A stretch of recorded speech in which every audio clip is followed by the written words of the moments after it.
Sir सुना है कि प्रॉपर्टी के टैक्सेस काफी कम हो गए हैं। बिल्कुल सही सुना है। बेसिकली ऐसे है कि जो बायर के ऊपर अगर वो फाइलर होता था 3% टैक्स लग रहा था 236 के रजिस्ट्री करवाते वक्त, वो इस टाइम जो 1.5% कर दिया गया। और उसके बरक्स अगर आप सेलर के ऊपर जो गेन टैक्स था 3% 236C जिसे कहते थे, वो 4.5% कर दिए गए। यानी कि 1.5% इधर से कम किया और 1.5% सैलरी की तरफ बढ़ा दिया।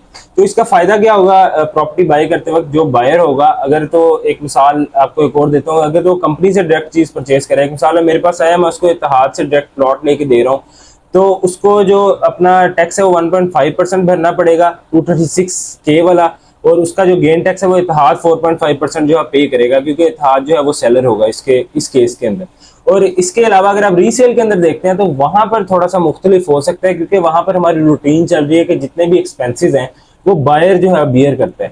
लेकिन इतना टैक्स अगर सेलर के ऊपर हो गया और बायर के ऊपर थोड़ा सा कम कर दिया गया है, तो इससे थोड़ा सा फर्क आएगा जरूर मार्केट में, कि कहीं पे आपकी जो है आपस में डिस्कशंस होंगी, उसकी वजह से ये भी हो सकता है कि बायर और सेलर आपस में टैक्स को डिवाइड कर दें, या फिर हो सकता है कि बायर भी पूरा करे। ये आपकी डील के ऊपर डिपेंड करता है। लेकिन रूटीन वाइज आपको एक चीज बता रहा हूँ, लेकिन लॉ के मुताबिक अगर देखा जाए तो सेलर के ऊपर इस टाइम टैक्स ज्यादा कर दिया गया और बायर के ऊपर कम हो गया। यानी कि प्रॉपर्टी बाइंग जो है इस टाइम वो थोड़ी सी उसमें तेजी नजर आएगी आपको।